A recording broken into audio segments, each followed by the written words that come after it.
Hello friends, Radhe Radhe and welcome back to my channel रख हौसला जीत का। आई होप आप सभी लोग अच्छे होंगे और सभी लोग अपने एग्जाम्स की तैयारी अच्छे से कर रहे होंगे। तो फ्रेंड्स, आज की ये वीडियो है ईसीसी एजुकेटर के बारे में, क्योंकि जो मैंने ईसीसी एजुकेटर का जो ज्वाइनिंग लेटर मुझे मिला था तो मैंने वीडियो डाली, तो वहाँ पर आप सभी ने बहुत ही ज़्यादा प्यार दिया मुझे और बहुत ही ज़्यादा कमेंट किए कि दीदी आप बताइए किस तरह से ईसीसी एजुकेटर में फॉर्म फिल होता है और सारी प्रक्रिया किस तरह से होती है। तो मैंने सोचा कि आप लोगों को इतने सारे कमेंट का जवाब कैसे दूं, तो तभी मैंने सोचा कि एक वीडियो के माध्यम से आप लोगों को आपके कमेंट के जवाब मिल जाएंगे।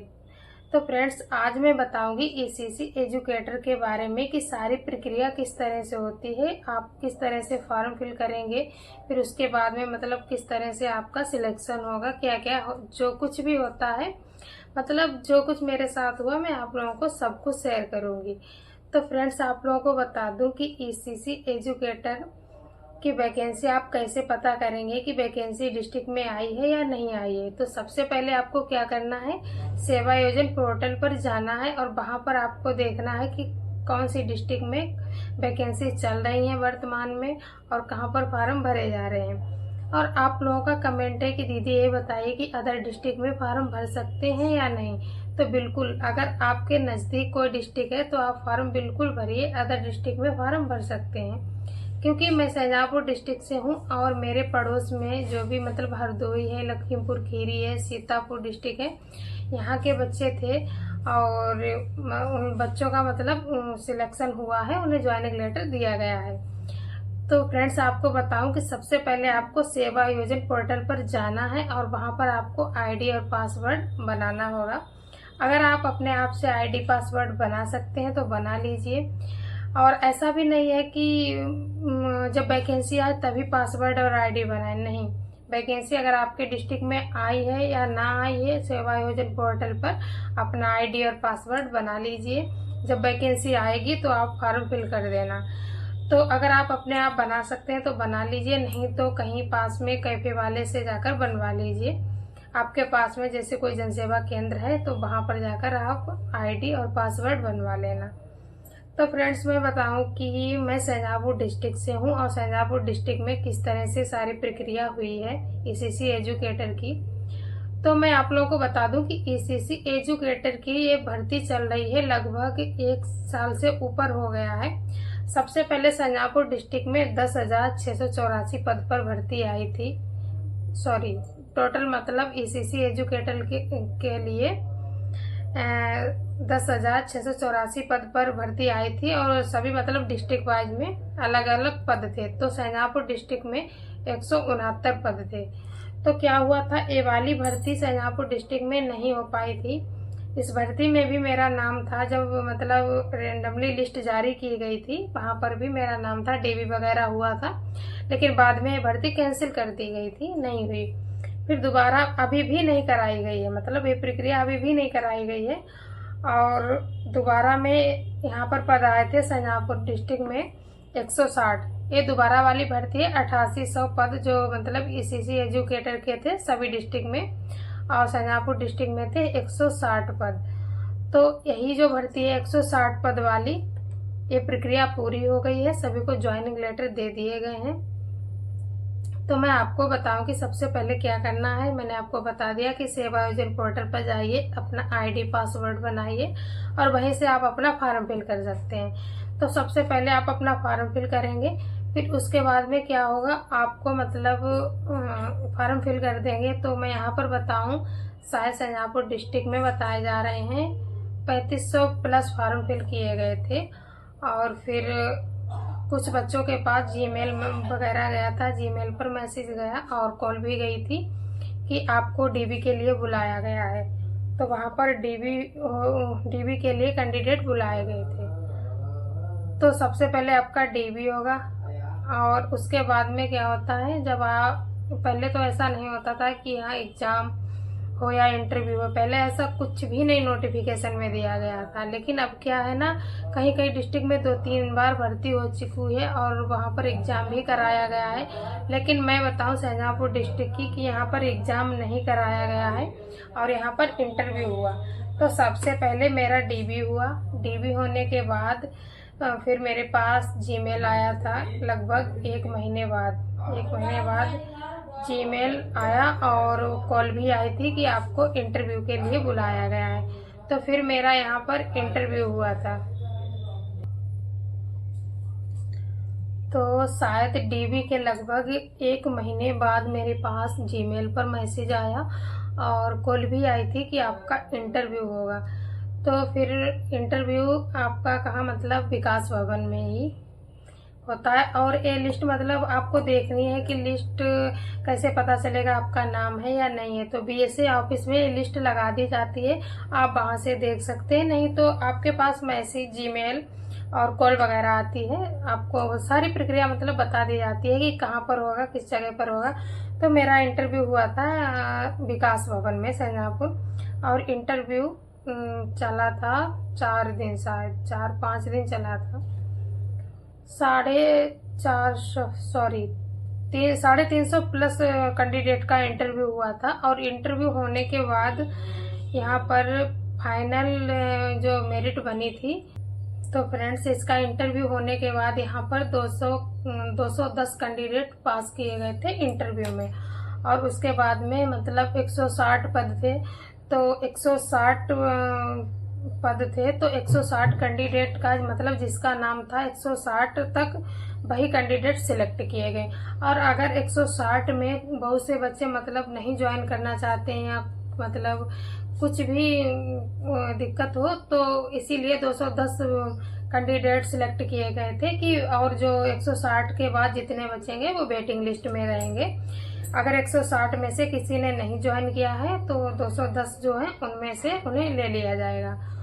तो 160 में बताऊं मैं, मेरा तो फर्स्ट नंबर था, मतलब फर्स्ट रैंक थी।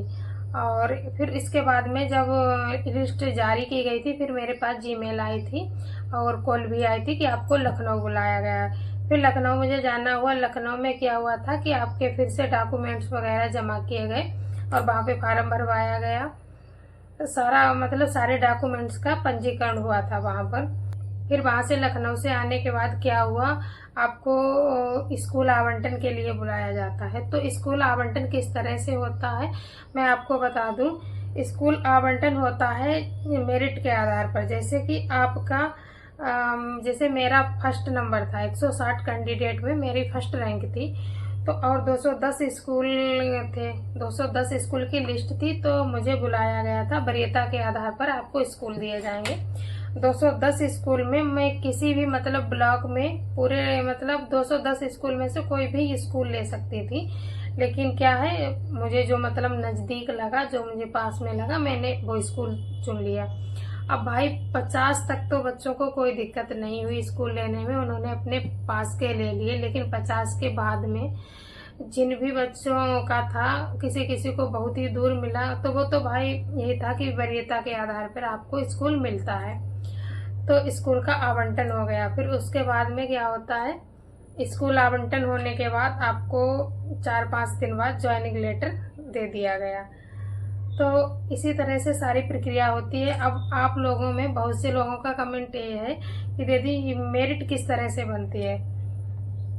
तो मैं आप लोगों को बता दूं कि मेरिट शायद हाई स्कूल, इंटर और ग्रेजुएशन के नंबर को ऐड करके बनाई जाती है, क्योंकि मेरिट का कुछ तरीका बताया नहीं गया है किस तरह से बनती है।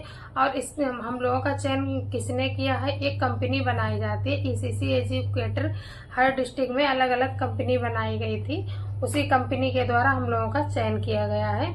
और ये मतलब हम लोग बेसिक शिक्षा विभाग के अंतर्गत बीएसए ऑफिस में जो भी जानकारी है आपको, जैसे कि आपकी लिस्ट आई है डीबी के लिए या इंटरव्यू के लिए, वो सब बीएसए ऑफिस में लगा दी जाती है। अब वहां पर जाकर अपना नाम देख लीजिए। और अब आप लोगों को बता दें कि इसमें ईसीसी एजुकेटर में कौन फॉर्म फिल कर सकता है। तो अगर आपने ग्रेजुएशन में होम साइंस लिया है और प्लस अगर आपके पास एनटीटी डिप्लोमा मतलब या तो होम साइंस हो आपके पास या एनटीटी डिप्लोमा हो, तभी आप इसमें ईसीसी एजुकेटर में फॉर्म फिल कर सकते हैं। और आप लोगों का ये कमेंट है कि हाँ अदर डिस्ट्रिक्ट वाले फॉर्म फिल कर सकते हैं, तो हाँ बिल्कुल, अगर आप यूपी से हैं और किसी भी डिस्ट्रिक्ट में फॉर्म भरना चाहें तो भर सकते हैं। तो आप लोगों का यही कमेंट है कि दीदी किस जिले में वैकेंसी चल रही हैं इस समय। तो मैं आप लोगों को बता दूं कि आप सेवा योजन पोर्टल पर जाइए, अपने आप खुद चेक कर लीजिए कि आपके डिस्ट्रिक्ट में वैकेंसी आई है या नहीं आई है। और शायद मैं आप लोगों को बता दूं, इस समय अम्बेडकर नगर और बहराइच, बिजनौर, चित्रकूट और इटावा शायद यही वैकेंसी मतलब फॉर्म भरे जा रहे हैं। नहीं तो आप, मुझे ऐसा लग रहा है, मैंने भी 2-4 दिन पहले न्यूज देखी थी, तब तो भरे जा रहे थे। नहीं तो आप लोग देख लीजिए आप किस डिस्ट्रिक्ट से हैं, आप सेवा योजन पोर्टल पर जाइए, आपको पता चल जाएगा कि फॉर्म भरे जा रहे हैं या नहीं भरे जा रहे हैं। तो फ्रेंड्स, आप लोगों के कमेंट थे तो मैंने मतलब जितना कुछ मुझे पता था, जो स्टेप बाय स्टेप मेरे साथ हुआ, वो सब मैंने बता दिया आप लोगों को। और अगर आप मतलब करना चाहते हैं तो ये जॉब अच्छी है, क्योंकि बिल्कुल बेरोजगारी से बहुत ही अच्छी जॉब है। और इस जॉब के साथ आप अपनी तैयारी कर सकते हैं, क्योंकि आपको प्राइमरी में ये पढ़ाना होगा बच्चों को।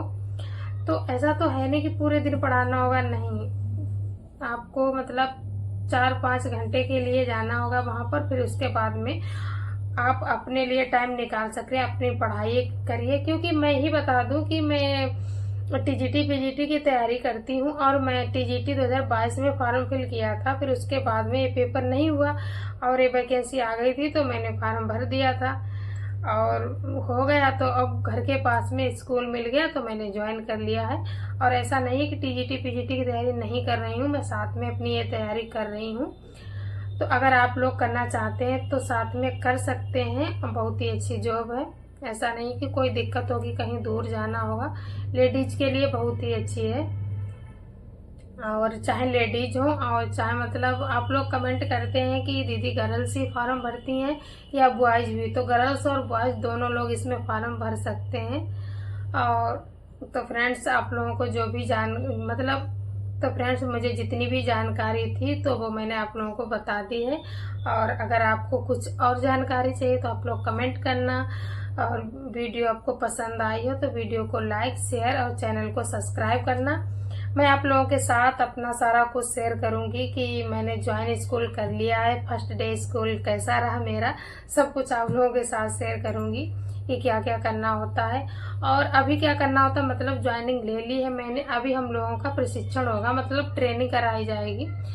तो अभी ट्रेनिंग में हम लोगों को सब कुछ बताया जाएगा, पूरी योजना तैयार करके दी जाएगी कि आपको स्कूल में किस तरह से जाना है, किस तरह से बच्चों को पढ़ाना है, क्या क्या करना है। अब तो अभी तो हम लोगों की ज्वाइनिंग हुई है, अभी हम लोगों का मतलब प्रशिक्षण नहीं दिया गया है, तभी हम लोगों को अभी पूरी जानकारी नहीं है। जब हम लोगों को प्रशिक्षण दे दिया जाएगा तब हम आप लोगों के साथ सब कुछ शेयर करेंगे कि ट्रेनिंग में क्या होता है, क्या क्या बताया जाता है। तो अगर आपको ईसीसी एजुकेटर या TGT PGT home science subject से आपको कुछ भी जानकारी चाहिए हो तो आप मेरे चैनल से जुड़ जाइए। और आप लोगों को अगर वीडियो अच्छी लगी हो तो फ्रेंड्स, वीडियो को लाइक, शेयर एंड चैनल को सब्सक्राइब करना। आप लोगों के लिए मैं डेली स्टडी रूटीन प्लस जो भी आप लोग कमेंट करेंगे मैं आप लोगों का मतलब रिप्लाई दूंगी। तो फ्रेंड्स, आज के लिए इतना ही, मिलते हैं नेक्स्ट वीडियो में। सभी को bye bye, Radhe Radhe, take care.